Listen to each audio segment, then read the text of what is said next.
I love competitively people watching with my friend Alex. Whenever we have the time to hang out, we window shop cafes. We search for the widest, clearest window possible, and I find those usually belong to those little French cafes, and then we get down to business.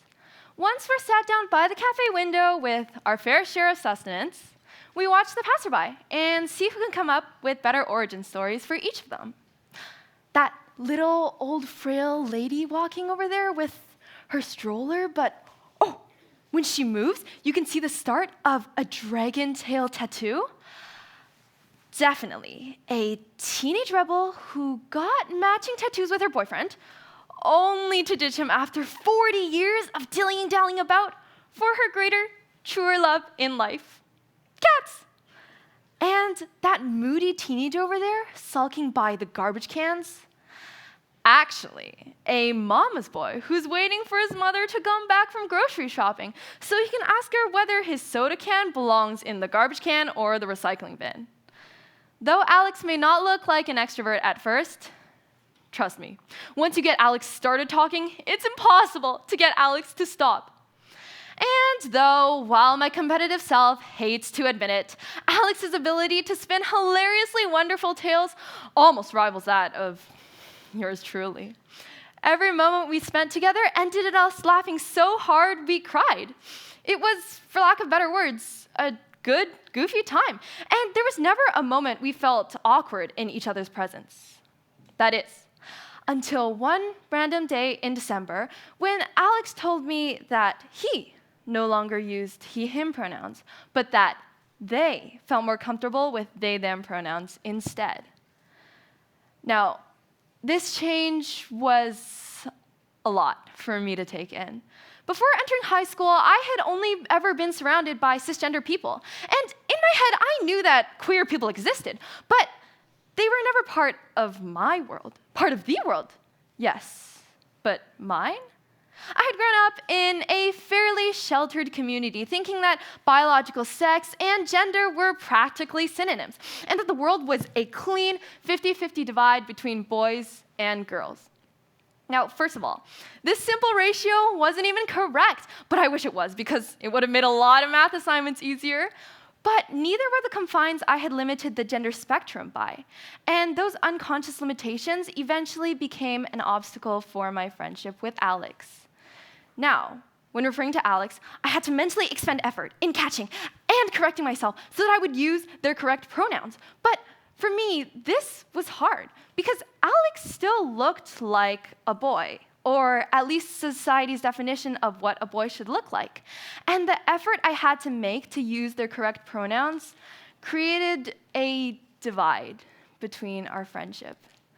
Our friendship had always been an easygoing one, filled with endless jokes and uncontrollable laughter, but it was like Alex's new non-binariness brought a new layer of seriousness to our friendship. I was afraid of doing anything that could possibly offend them or their gender identity in any way.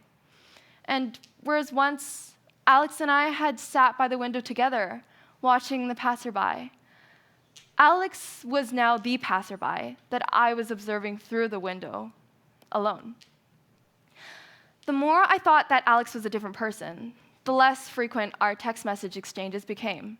Before, it had seemed like we would never, ever run out of things to talk about. I mean, there was just so much to cover.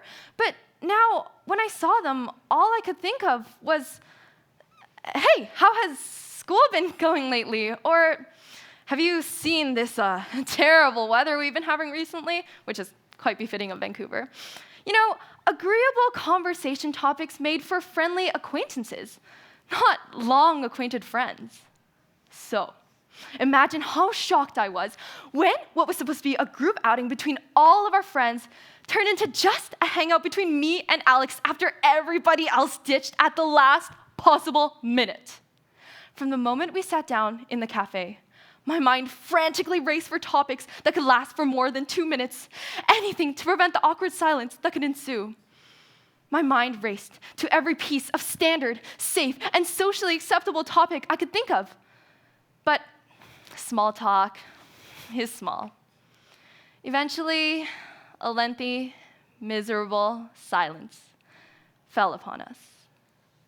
Then, Alex pointed at a customer who had just walked into the cafe, donned in a suit and a tie with a gelled hairdo higher than my grades, and said, "They sure look ready to pass their job interview." For the next rendition of Hairspray, I paused for a moment. Oh, the game was on. No, just look at those dejected eyes. I bet they were just the groom at a wedding with a no-show bride.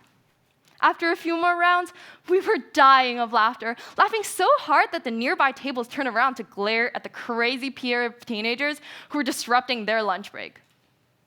It was just like old times.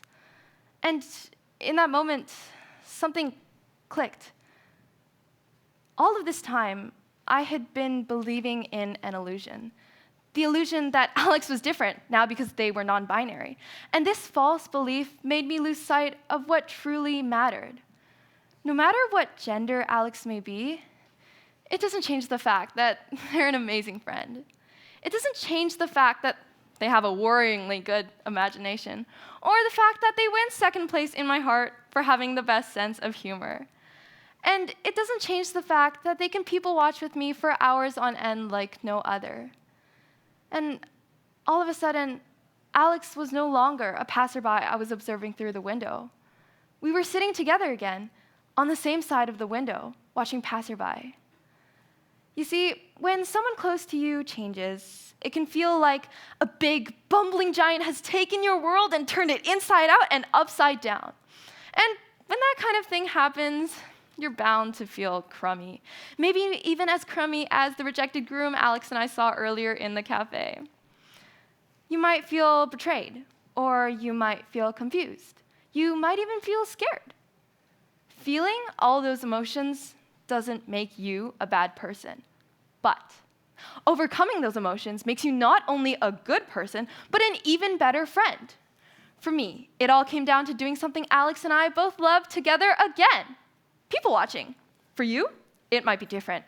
Your favorite memories with your friend may be of eating insanely hot chili peppers together, reenacting scenes from old English plays, singing devastating songs in keys that are equally as devastating, or maybe even hiking up to the very tippity top of a mountain in the wee hours of morning.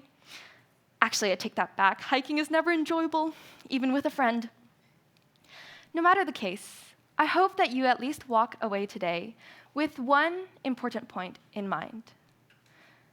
Reach for what you know. Reach for what you know, because when you do so, your friendship won't suffer a blow.